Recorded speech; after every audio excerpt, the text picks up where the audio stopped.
Science knowledge only adds to the excitement, the mystery, and the awe of a fluent. Evidence is evidence. It's public. Everybody can look at the evidence and assess it, and eventually, if there's enough evidence, come to the same conclusion. For newcomers and old-timers alike, the Chloe Sanctuary hopes to give you insight into the health and happiness of your companion parrots. We hope to help you build happy homes using reliable and proven tools. The best homes are built on a rock-solid foundation. And the best foundation for a happy home is the bedrock of science. When we stand on the shoulders of giants, the scientists who have worked long and diligently to understand our companions, we can reach new heights of understanding. And understanding is the key to success. I think treated, most of these birds have a good prognosis, and I would say What does avian veterinary medicine have to tell us about our feathered friends? How can we prevent illness, see the signs of disease before it's too late, and care for our birds through ill health? What light does behavioral science shed on their nature, needs, and hopes? How can the tools of behavior shaping make our homes happier for us and our companions? Shake. How can we deal with biting, screaming, or other misbehavior? What is it like to live among parrots? Let them roam around about you and share a life with them. How much freedom do you give them? What happens if you form a bond of trust with them? Watch and see what understanding their true nature can do for you. Come with us on a journey as we do more than examine a parrot's world. We live in it. Make some popcorn and bring in a few wood blocks. Let everyone have something to chew and a comfortable place to perch.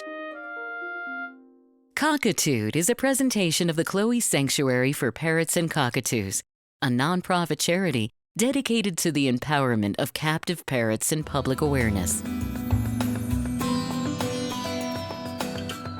Hi, and welcome to Cockatude, episode 61. Behave. Essential keys to parrot training. Yeah, this is another one of our series in parrot training, isn't it, guys? We got a big crew with us today. Almost all the birds are in here. Chloe's not in here. Roman's not in here. That's about it. All the other crazies are in the room. Right, Pippa? Yeah, they were a little hard to get in the room this time. They were all getting into little arguments with one another. Well, I shouldn't say all. There was a lot of little arguments going on. You back off. You be nice to her. You be nice to Pippa. You hear me? You be nice. Good boy. I listened to an ABA podcast, an Applied Behavior Analysis podcast, and of course they're targeting children because 9 times out of 10 that's where people are using these skills.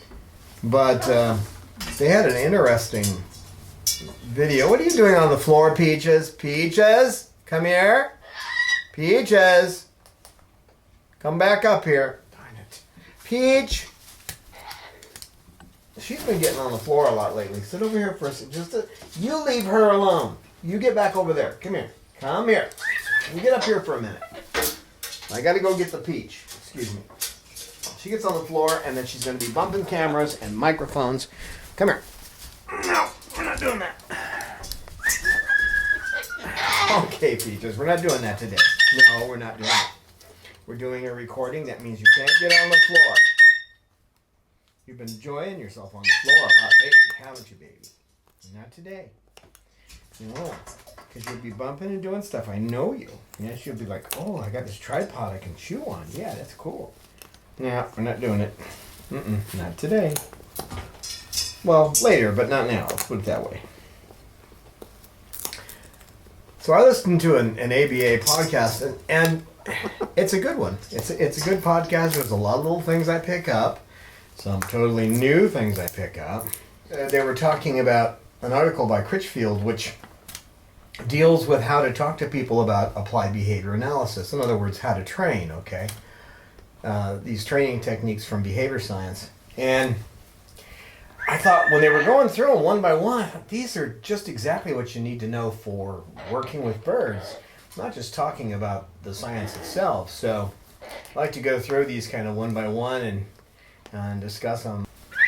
And the first one, which B.S. Skinner, who is the one who opened up this whole science of operant conditioning, which is basically working with animals to change their behavior, to shape their behavior. Sorry, sweetheart, I'm trying to protect you.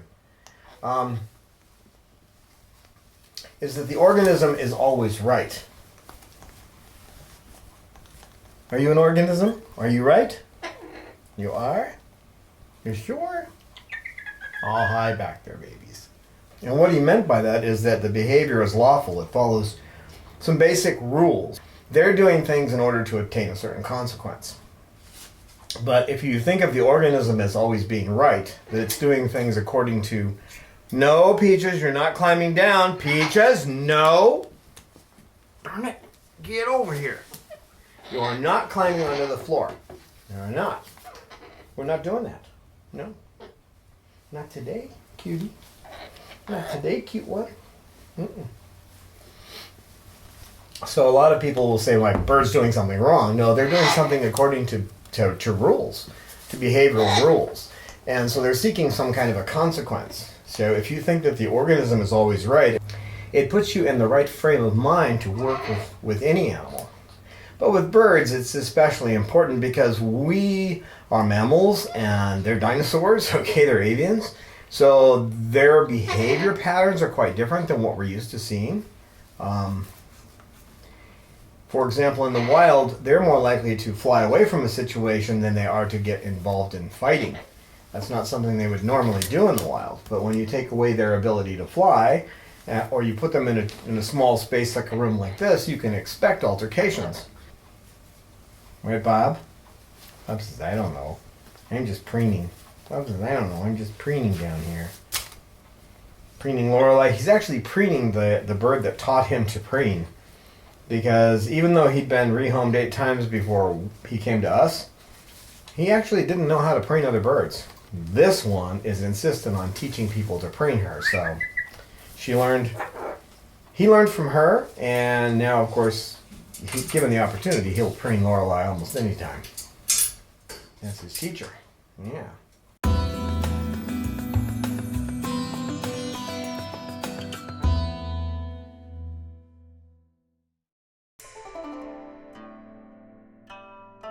Peaches is an amazing personality.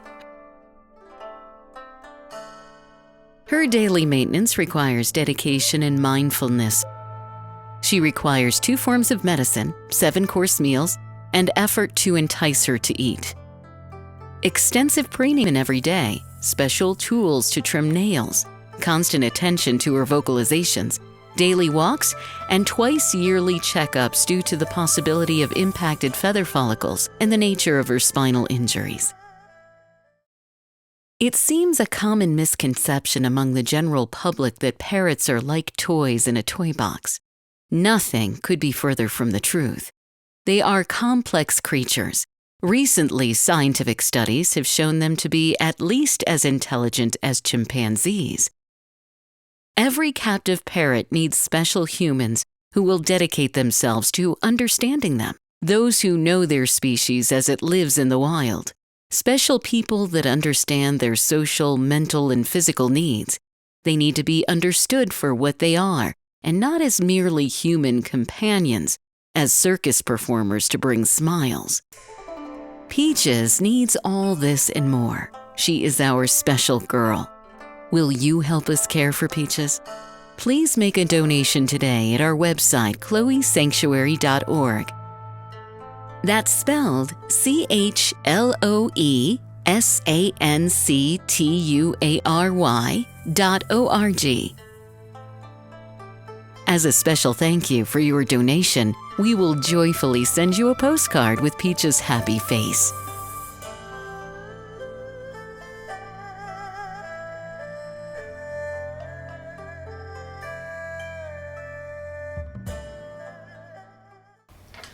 behavior isn't personal. So when Skinner was studying this, and he was teaching rats to pull a lever to get food. He didn't say that the rats were pulling the lever to get food. That he was saying that the rats desired a consequence, which in this case was food, and that was the reinforcer that caused the behavior, that led to the behavior. Are you going to chew on me? Is that what you're going to do? I don't think so, Peaches. Not today. No chewing on me. Okay? I'll put you down over here. Little girl, but you're not going to the floor. You are not. Nope, I see that. You're not going to the floor. So behavior isn't personal. They're doing what they're doing according to basic laws of behavior. So they're looking for a particular consequence, and they do whatever behavior gets them that consequence. So sometimes we get in situations where they're doing behaviors that we don't want them to do, and you kind of take it personal. I've had birds with me that lunged at someone. Didn't hurt them, but lunged at them, and then the people take it personally. They say, well, that bird doesn't like me. Well, that's not what it is, of course.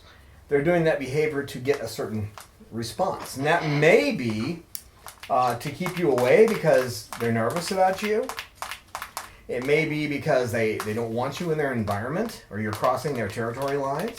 So you have to learn to look at behavior as a function. So the function of the behavior is to obtain something, whether it be a social interaction or some item they want, or to get something out of their environment that they don't want in their environment, to push something away. But don't look at it as personal, because it really isn't personal. Behavior has a function, and it's easiest to change behavior when you see what's causing it, okay? So, if you see, like right now, Peaches wants to get, it's fairly obvious she wants to get on the floor. She's been getting on the floor a lot lately, climbing down and playing, and I never thought about, well, that particular behavior won't go too well when I'm doing a video. Because if she's on the floor and there's tripods out, she's going to play with them. So right now, you'll see her trying to maneuver herself into positions where she can get back on the couch and then climb down onto the floor. So I have to find ways to divert her attention. What I'm going to do soon, of course, if she keeps it up, is I'm going to sit her on a perch. And because she's handicapped, she can't get down from a perch easily. Generally, that'll calm her down for a while. Generally, that will calm her down. And then I can get her back on my lap. And if she tries to climb down again, then I put her up on a perch. It's harder to do when the room is filled with other birds. And lately, I've had to do this maybe once a night. She's out for 3 hours. Somewhere along that line, she's going to try to do something like what she's doing now, which is climb down my arm. Once she's down my arm, then she's going to try to climb onto the floor. Aren't you, girl? Gonna put you on a perch. Alright. So, in this case, seeing the behavior as a function of the desire to get on the floor, I'm now going to put her on a perch.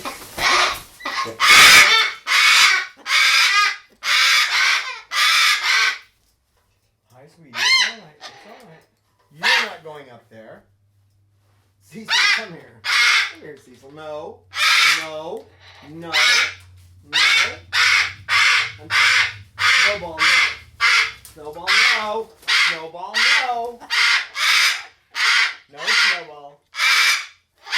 No. So, what are some of the functions of behavior? Well, one is social.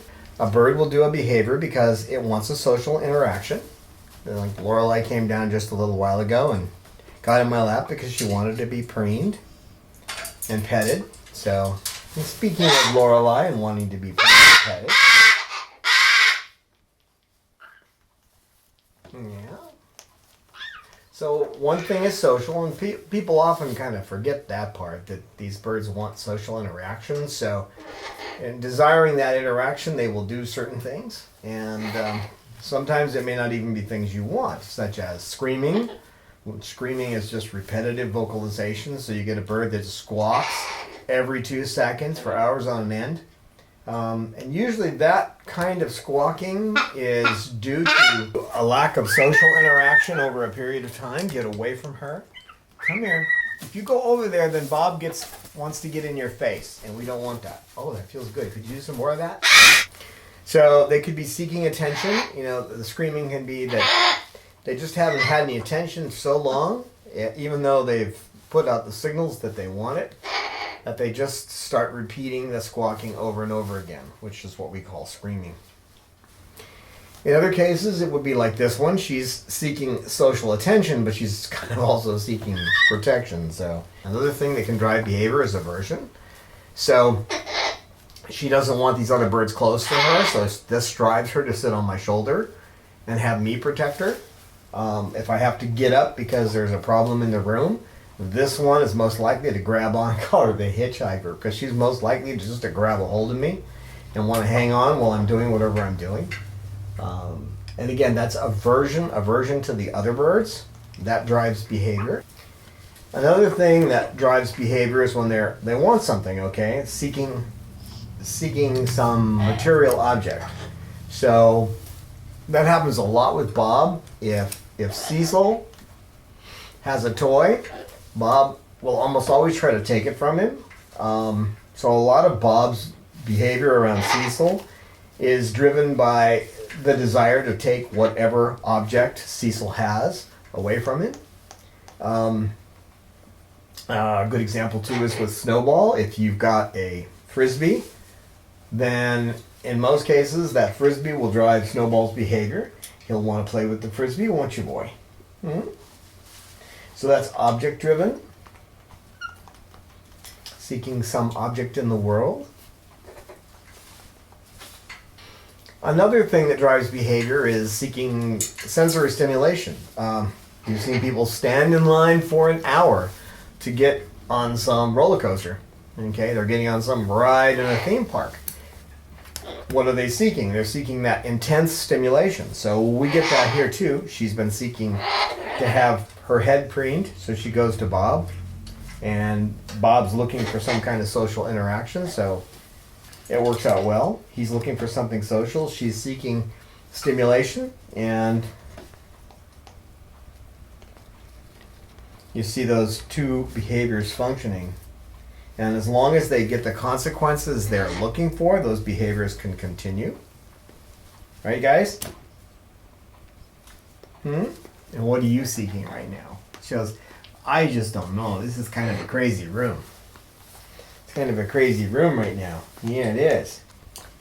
So one thing you need to do is to plan your own behavior to support behavior change. And that's not as easy as it may sound. You think, well, I can do this or do that, but you actually have to kind of plan it out. You have to think, now, if I have a bird, like with Peaches, if she gets on the floor under certain circumstances, like when we're doing a video, then I'm going to do these particular actions. The first thing I'm going to do is put her up on the couch next to me. If she keeps trying to climb up on me or to get on the floor, what she'll do is she'll climb up on me, then climb over this way, and she'll climb down on that side of the couch and then get on the floor. Or she'll climb to the edge and she'll climb down. It's not easy for her to do. So I'm going to do this a few times. No, Bob, leave her alone. And again, I'm keeping her from going to the edge, trying to go to the door, because she chews on the door. And also to keep her from going to this edge of the couch where she tries to climb down and get behind the couch. So at the same time, I'm working with Bob. If he gets where he's paying too much attention to her, I have to tell him no. And then he'll go on and do something else. So these are planned. These are not things that I pull out of a hat. Now, if I get these two, which are male and female, getting too close to each other, then I have to separate them out. And the first thing I'll do is just gently do that. Separate them. Put my hands in such a way to keep them apart. And then see if they'll get interested in something else. Right now, Lorelei's just sitting here, but he's at least looking at what's next to me. Aren't you, boy? This one is at that age where looking for a mate is a strong instinct. So I have to try to make sure she doesn't get that opportunity. Right, girl? So planning your behavior to support behavior change. For example, if you've got a bird that's a screamer, you don't want to give it a lot of attention while it's screaming. You can't just ignore it, okay? But you can give it attention when it makes a good sound, a sound you like to hear, or teach it to ring a bell and respond to running over to the bell. Respond when they make some other sound or do something else, or respond when they're quiet after they haven't been crying for a while. So you're responding to the right time. And again, that's planning your own behavior. And one of the other things too when you're working with your own behavior is you also have to plan what's going to happen if it just gets to be too much for you, okay? Let's say you're working with a bird and you okay over there, Peach? You're with your buddy. He's your friend. You guys are good friends, aren't you, Cecil? Cecil bird? Yeah, you guys are good friends, so no problems, okay? If it gets to be too much, what am I going to do? So you can be in a situation working with the bird where you may have to put the bird up and walk out of the room and, go outside and look at the sky for a while, because you just can't cross the barrier you're trying to cross. Let's say that if the bird's biting or lunging or causing or screaming, if you walk away for a while and think about how you're going to approach it and go back, that's a good way to handle it. But know how you're going to handle it when you get in too deep, because that's going to happen. They're quite different than us, and you can get in too deep with them. That was nice. That was very nice, Cecil. Cecil bird. Nice rouse. So plan your strategies. And we have some other videos on training, and they give you ideas on this. Knowing how you're going to react in situations and what you're going to do exactly, and how you're consistently going to deal with behavior, that makes life a lot easier. And then so you work with it within that framework, and if it isn't working, then you come up with a new plan, and again, train yourself to respond a certain way until you finally make it work. Nothing is... you have to be flexible when you're training birds. You can't just assume that everything's going to work out just the way you plan, because you're dealing with animals that are quite different than us, and their world's different. And we don't get up in the morning, and in the wild they get up in the trees and they shout at the sun. As the sunlight comes up, they're up there shouting and everything. Then they kind of fly together wherever they're going to go and eat food and and act as a community. That's not kind of how we do it. We get up, drag ourselves, whatever, to the shower, and have a cup of coffee. I mean, our world is, and then get ready to go have a work. We get ready to go to a job. Most people go to a job, spend, 4 hours there, then have a lunch, and then they have another 4 hours there, and then they go home, and it's quite different than what these guys do. So when you're planning your behavior, you want to be consistent. You want to make sure that your behavior is consistent with the bird. So if a bird is, let's say a bird's biting, then you're responding to it by handing them something they like, giving them a treat, like a whole almond that they have to open to keep them from biting. Get out of there, sweetheart. No, we're not eating the door. Come on. No, Bob, leave her alone. No, Bob, leave her alone. No, Bob, leave her alone. She's all right, leave her alone. Good boy. Good boy, Bob. Good boy. Sweetie, where are you going, baby? What you doing? So you have to be consistent now. If you have a certain way you're going to do it, make sure everybody that works with the bird is going to be consistent. If you have somebody who can't follow the pattern, can't follow the program, then they shouldn't be working with the bird. Because it's difficult for these animals that don't understand English. They may understand a word or two in certain contexts, but because they don't understand English, you have to give them the same signals. And will you quit playing with my arm? This guy, he likes to play with my arm. I'm allergic to mosquitoes. I took Peaches on a walk and a mosquito got me, okay?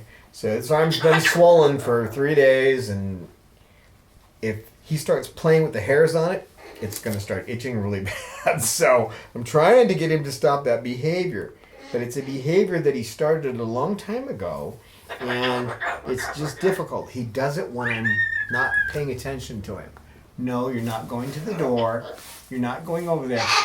Pippa, no. Come here. Bob, leave her alone. Pippa, come here. Come here, Pippa. Come on. Pippa, come here. Ow!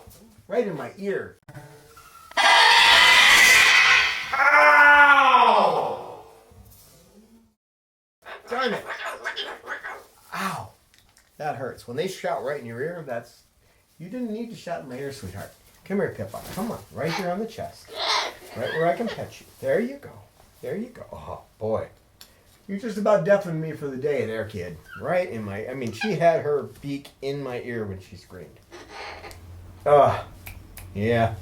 Pretty dead in that ear right now. No, sweetie. No. No. It's okay. It's okay. It's okay. What you so nervous for? What you so nervous for? You're a good girl. No. Calm down. Calm down.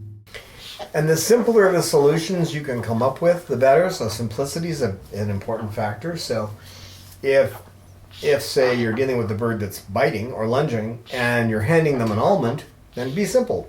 Always use the right arm, present it the same way. That's the way you want to do it. You want to keep it simple and always do it the same. So consistency is important. You don't hand the almond this way and then hand the almond this way. It's always from your chest out to here. Whatever. You just make sure you're always going to do it the same. So get away from there, Bob. Bob, no. You're not going up there because you're just going to head to the door. No, you're not. You need to calm down because you're just too wound up, baby. You're just too wound up. Yes, you are. Yes, you are, Pippa. That's a good girl. That's a good Pippa. Yeah, that's a good Pippa. That's a good Pippa. That's a good girl. You're not going out, though. You're not going to go over to the door, okay? So go to that door when I believe the function of the behavior is that she wants out of the room because she doesn't want to be around all these birds. And if I can just get her calm enough to realize that I'm here for her and that nobody's going to hurt her, and she'll be all right, then she'll calm down. And she'll sit on me and everything will be fine. If Bob doesn't bother her. Right, Bob? But if you play down here and not bother her, I'll give you another piece of wood, Bob. Keeping Bob entertained is part of the thing too, because if he's got a thing to want a social interaction of one kind or another with Pippa, I've got to find a way to get his attention diverted so she can calm down. Snowball. Continuation is another important factor. You want to, if you're training a certain behavior, you want to continue with it. So if you train a bird to step up, then you're going to want to repeat that behavior over and over. Have them step up, and then step up, and then step up. Continue it. And then on a daily basis, you want to continue to cue the behavior, as in putting out the hand and saying step up. If you train something but don't practice it, it's like somebody who learns the piano and doesn't practice. It gets rusty, and then you may not see the behavior. So that's important, continuation. It helps them develop good habits too. So if you train step up and have them do that frequently, they learn to respond to your cues. It's not just the step up itself, but they're also learning to respond to your cues. That's what they used to call in the old days. They'd say, you give the command. You don't give a command to an animal. You cue a behavior. You present a certain stimulus that indicates that they're going to get something that they may want. So with step up, they get social interaction. But at first, they're usually getting a treat. So they may be getting a sunflower seed, or they may be getting a little piece of papaya, or they may be getting some little treat when you're first training it. And then eventually, You can be just giving them what we call a secondary reinforcer, which is just praise and a little petting and saying something nice to them. And that's all they need. It doesn't wear out like food does, of course. If you're using a food reinforcer, eventually they're going to get full. And once they get full, it doesn't matter what you offer them. Like I could give you chocolate, and you're like, oh great. But after I've given you the 5th chocolate bar, it's probably not going to make you interested in doing what I ask. It won't have that factor. You're not going to get up there and do that. I can see what you're thinking right now. You're not going to do that, and you're not going to turn tail and start vibrating. No, you're not going to do that, you two. Yeah, let's just isolate for these two. You, I'm going to put somewhere else if you can't calm it down. And you, oh, you're trying to threaten me? You're going to threaten me? I don't believe it. You know better. Okay, you're not going over there. No. Just cover his head and turn him away. Snowball. There's other ways to deal with Snowball when he gets like this, but I'm not sure I can move around. We happen to have, no. We actually have things I can, oh, here we go. This will work. I'm trying to get something I can reach. I should have put some of these other things out where I could.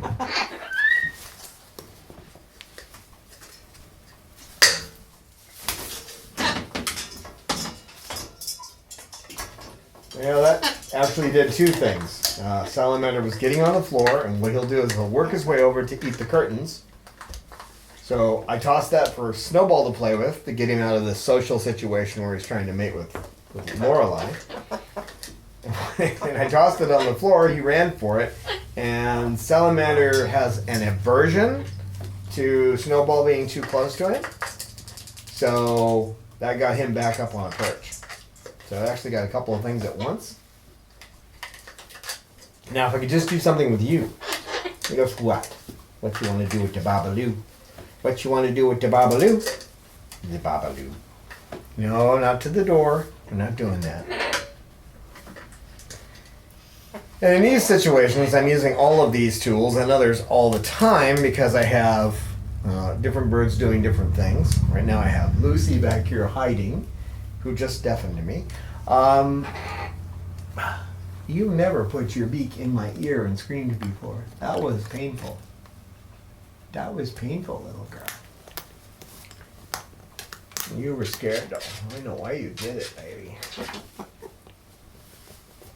No, Snowball. You're not going to do that. Snowball, no. Snow, no.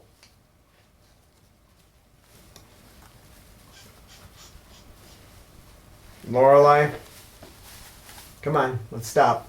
Stop it now. Here I'm just getting her up in the air and trying to get her, whoa, just getting her moved around. So I'm not trying to drop her, I'm just trying to get her to move around from hand to hand. Anything to break that behavior pattern that she's stuck on. Whee! Oh, I know. But you got to get away from that idea that you want to mate right now. Baby girl. Baby girl. Baby girl. Hello. Hello, Peaches. What you doing, Peach? Now, see, Peach is perfectly happy on the perch. Quite often she will be. I always feel bad about putting her on the perch, and then she sits up there and she's perfectly happy to be there. Right, Peach? You gonna sing? Well, come on, let's sing.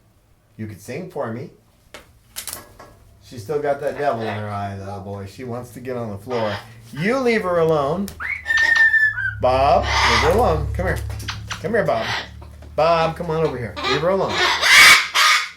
You're not going to the door. Bob, no.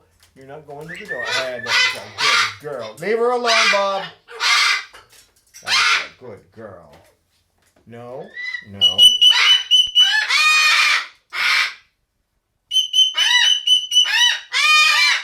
There you go, you guys. What, Peach? What, Peach? What'd you say, Peach?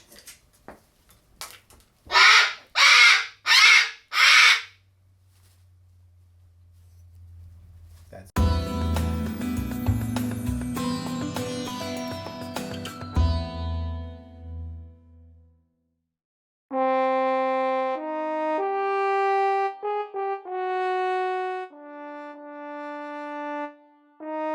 It is ignorance of Bob's nature that turned Babaloo into a living gargoyle.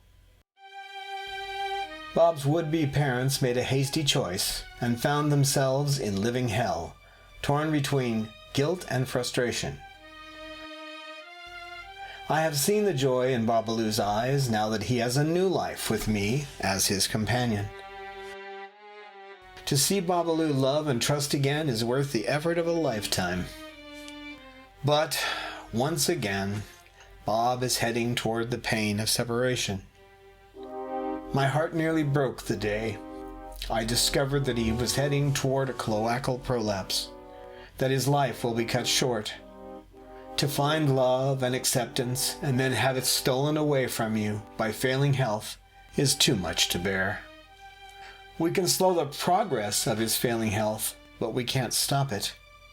He will need several surgeries, and eventually, Babaloo will die. We want to give him the best possible life until that day. His surgeries will become progressively more expensive over time. Won't you please lend Babaloo a hand and donate to his medical fund today? Our donation button is on our webpage at www.chloesanctuary.org. Just be sure to say, "For Bob," in the notes when you donate.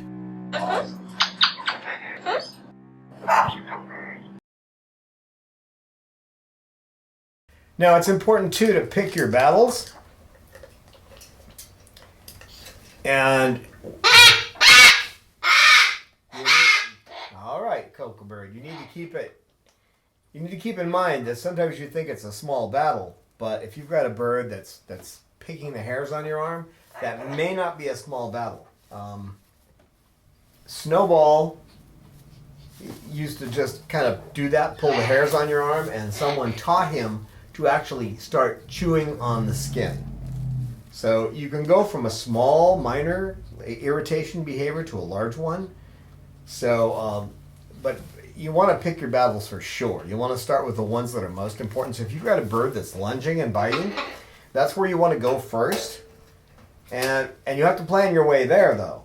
So it's a big battle to deal with in many cases, and you want to start at the beginning, not towards the end. In other words, if you've got a bird that's biting, the first thing you need to do is decide how you're going to deal with it. If a bird's biting, let's say you have a bird that only bites when it's coming out of the cage. Then you have to decide how you're going to deal with it. Are you going to deal with what's more important? Getting the bird out of the cage? The bird doesn't bite outside the cage, or rarely does. Then you may want to use a stick to get the bird up on to get it out of the cage. So the first battle may not actually be the biting. The first battle may actually be your primary objective is to get the bird out of the cage. So then you think about ways to do that. Well, I could offer something other than a hand. Maybe it's the hand that's causing the problem. So if they're not afraid of a stick and you can get them to step up on the stick, great. Keep in mind, though, a bird can run down the stick and bite your hand. So there are lots of different ways. We have videos on that, but one example is, like I said, with an almond, handing them something that if they put it in their beak, they can't bite you. Now, that doesn't mean that they won't drop it and bite you, but if a bird likes almonds, for example, and you put an almond in their beak, and they have some hunger, they're a little bit hungry, the odds are they're going to hold on to that. Or if they like to hold the toy, they have a particular toy they like, and you get that in their beak, then you're dealing with that situation. You're dealing with the biting. But pick your battles. They may have some minor things they do. Maybe they're chewing on your curtains. That's not quite big a problem as a bird. Get away from her. You're not going to do that. And you're not going to sit there and do that either. Over here. No. We're not having any mating here. Loreley's, Snowball, it's not going to happen. Lorelai? No. Good girl. So you decide where you're going to start, whatever the most important battle is, and then if you can deal with that mostly and only deal with the peripheral items when you really need to, you'll be better. So it'll be much better if you're picking your battles and focusing on the important ones. You need to get away from the door. You need to leave her alone. Get away from the door. Now this one has some brain damage from lead poisoning. We know that because the lead actually had to be surgically removed. Stop it, Bob. No. No. I said no. No. No. Leave her alone.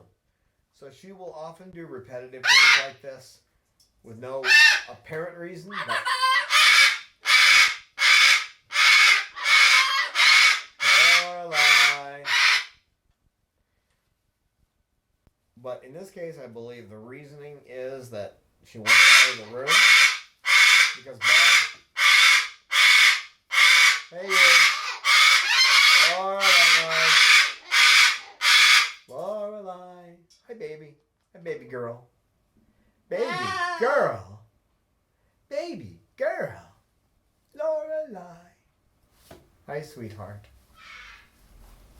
Hi, beautiful. You're a good bird, too. You know I love you, little buddy. You know that's no more. Oh, I love you, Pippa. Be nice to her. Be nice to her. Mom. It's okay.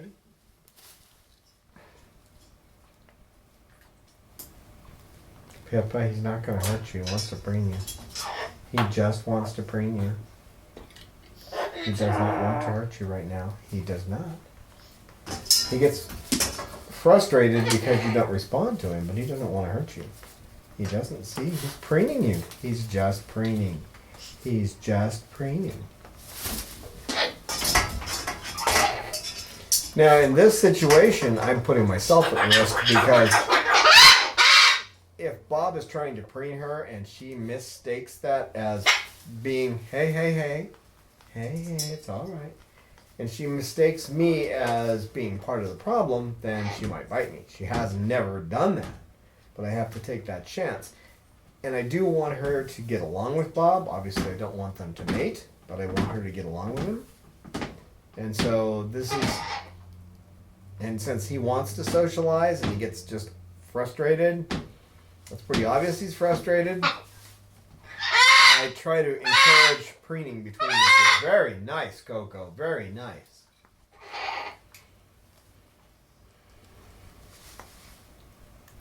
Now it's easier to prevent misbehavior than it is to rectify it later. You know, it's easier to fix it, like they say, nip it in the bud. So you're going to look for certain types of behaviors that may happen, such as what I was saying, the picking of the arm or the occasional turn and just lunging. You want to get those before they become established behaviors. Lorelai, get off the chair. Lorelai, get off the chair. Lorelai, get off the chair. Get off the chair, please. Lorelai. You're not listening to me at all, are you?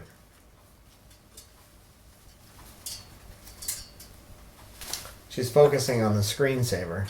I can see what she's doing, but that's okay. I have to keep an eye on her so she doesn't move the camera, but again, I'm picking my battle. Am I going to keep trying to get her off the chair? She's just sitting there preening. She's within a foot of the camera, though, so and she's known to wait until you're not really paying attention and then do something you don't want her to do, but that's okay. We'll see what happens. Remember, too, that ongoing problem behavior is strongly controlled by past and current environments. So if you have a bird that, for example, Peaches, in this environment now, she likes to get on the floor and start going around and finding little pieces of wood and chewing them into smaller toothpicks. That's what she likes to do. So This is a particular environment where she's done it in the past, so it's likely she'll do it again. Try to remember that behavior is that it's strongly controlled by past and current environments. If you have a bird that's frightened by large groups of people, then that's something you'll have to work on. If you want to take the bird out to Renaissance fairs or get out of there! That's the Lorelei thing. Second I wasn't looking at her, she's looking at grabbing a cord and eating it. Weren't you, girl? Hi, Lorelei. Yeah, I caught you. I did. Now, she didn't take that negatively. She came right to me. Right, Lorelei? Yeah, she came right to me, so that's a good girl. That's a good girl. Oh, are you going to teach her to preen? That would be interesting. Oh, you're just going to get Bob to preen you. That figures. So you want to think about what environment am I in with a bird when these particular behaviors happen. So behavior is quite often tied to environments. We act one way when we're at the post office. We act another way when we're at a bar. We act another way when we're at a theme park. Another way when we're at a job. So try to relate the behavior to the environment and things that have happened in the environment before, and also what's going on in the environment now. And when you start to do that, it makes it a lot easier to see how behavior is coming about. And you can change behavior when you can start to see that.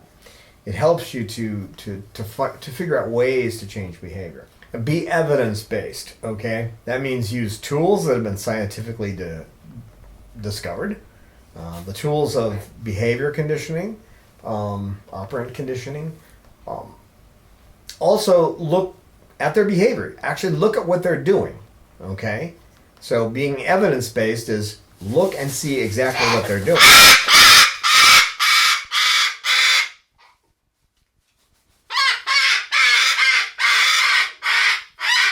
Very beautiful, Coco. Very beautiful. Very beautiful. Beautiful girl. That's a beautiful girl. Yes, it is. Yes, it is. So you're looking for evidence of particular behaviors in certain environments, under certain conditions. Coco. Sweetie. While you're doing that, our microphone doesn't like that stuff all the time. We can do it a little bit. What? So don't just try to pull magic. Hey. Don't try to pull something out of a hat and try it and look for Coco. Look for evidence in behavior, okay? And try to work it out and see exactly what happens. Don't try something just once and give up. Keep working with it and try to develop an overview of what happens with the behavior when you do certain things. So if you say no to a bird, how does the bird react? Don't say, well, the bird doesn't pay any attention to me. It may be paying attention in a way that you're not alert about. So if you take a camera and you set it up and you try that same situation and you look, you may see that indeed they're reacting. A bird might be walking across the floor when you say no, and it might just duck its head slightly when you say no. So in other words, they're reacting to what you're saying. They're not doing what you want them to do, but they're reacting. So once you see that you've got a reaction, now you start, okay, I can get a reaction this way. What do I have to do in order to get the reaction I want? So look at actual evidence, take video of what's happening, observe carefully what behavior is happening. So study their behavior, and especially if you use cameras and video it, you can look back and see real evidence of how they react to different situations and different things. And then use that in your tool set to start changing behavior. So too, when you're looking for evidence, behavior is going to be reinforced by whatever the consequence is. So with Salamander, if he can get on the floor and walk over and start chewing on those curtains, He's doing it for sensory, most likely doing it just for sensory stimulation. Okay, he wants to get, that's something he wants to do. He just wants to chew on that object, and it makes him feel good. You know, just the tongue on the material as he chews. Okay, so we see the consequence. Now, there's other things we could do. Now, for example, you might put a cloth down there he could chew on. You might put something like this down for him to chew on. And maybe that'll solve it. Then the other thing is maybe you put that item a little away from the wall where the curtains are, Bob, and so that he hits that spot before he hits the curtains. And now you have an alternative, something that he can do that's not going to cause you to react like, oh, have to buy new curtains now. And it's a way of fulfilling his desire for that sensory stimulation or that object that he wants, because you've got to fulfill that. Because it's him, whatever that consequence is they're seeking, you have to find some way to fulfill it. I know, Coco. You have to find some way to fulfill it. It's not going to go away in most cases. You know, the urge. It's like the urge to eat isn't going to go away. You have to find whatever it is to fulfill that need to eat. Okay, and it's the same with any of these things they're seeking. Whether they're seeking a stimulus, they're seeking a social interaction, whatever that particular function their behavior is serving. You have to find something that you can replace it with. We call this replacement. Okay, you're replacing one behavior with another, but there's still the consequence that they need. So,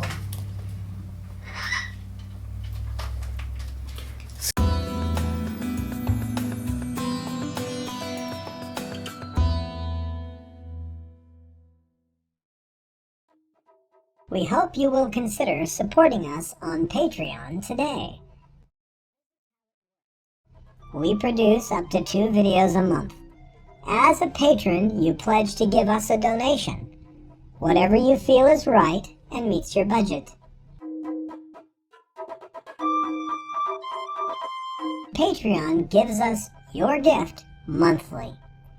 You can easily set a limit on how much you donate a month. You can change the amount of your pledge at any time.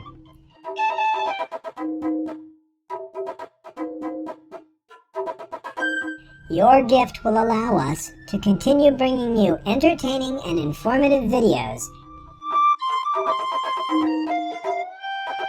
Patreon.com/Chloe Sanctuary.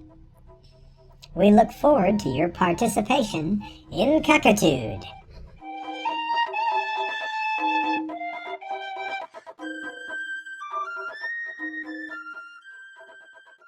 skills become more fluent with practice. So as you practice doing this, you're going to find that you become more skilled.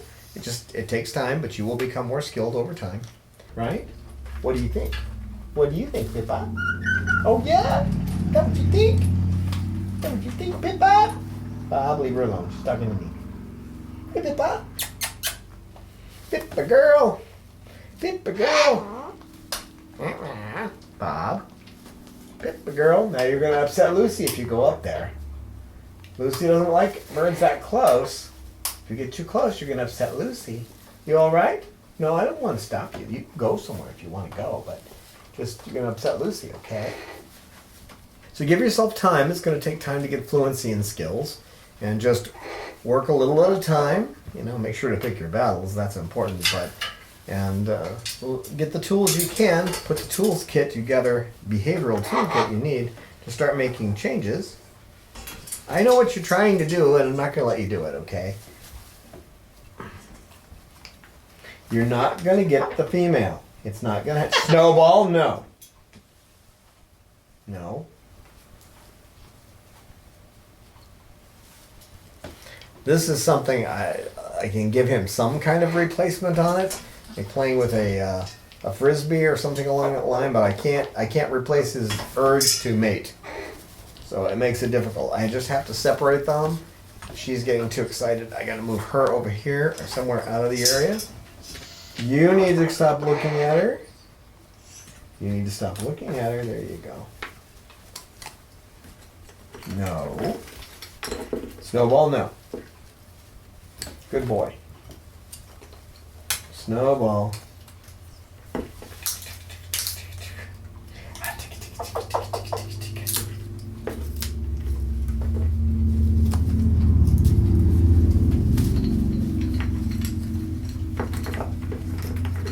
That's a good boy. That's a good boy. Lorelei, no. Lorelei. Come on. Ah. You okay back there? Pippa. Pippa girl. That's a good. Leave her alone, Bob. Leave her alone. No, Snowball. It's not happening. It's not happening, Snowball. Pippa. Leave her alone. Pip. Gonna get off my arm, Pippa, because I can't stop other birds from doing things if I don't have both arms out. No. You stop that. No threatening gestures. No threatening gestures. Lorelei's. A learner's failure to learn always signals a teacher's failure. Now that doesn't mean that you're a failure and you should give up. That just simply means that somehow you failed to communicate.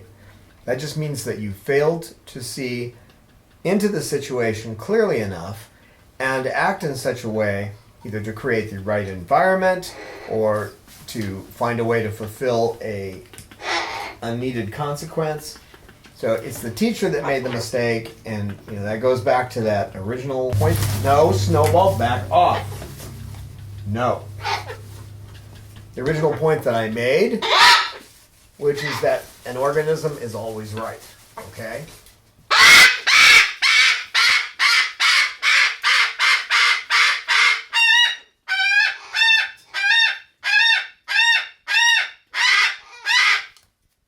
So when a bird...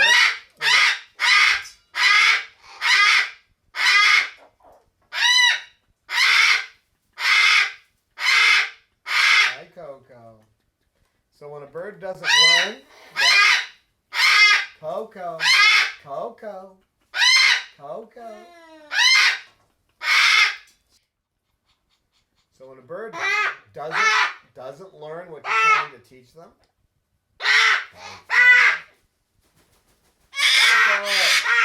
No.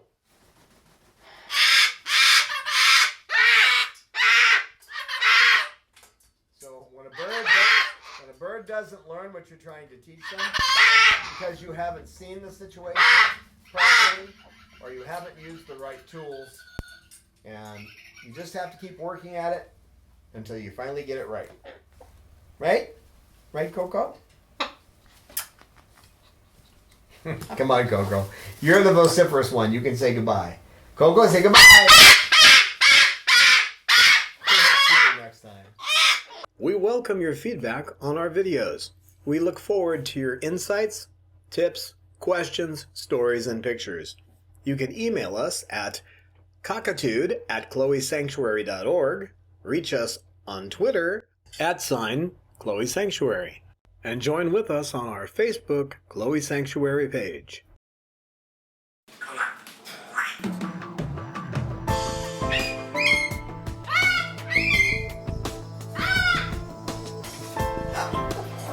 Science knowledge only adds to the excitement, the mystery, and the awe of a flower.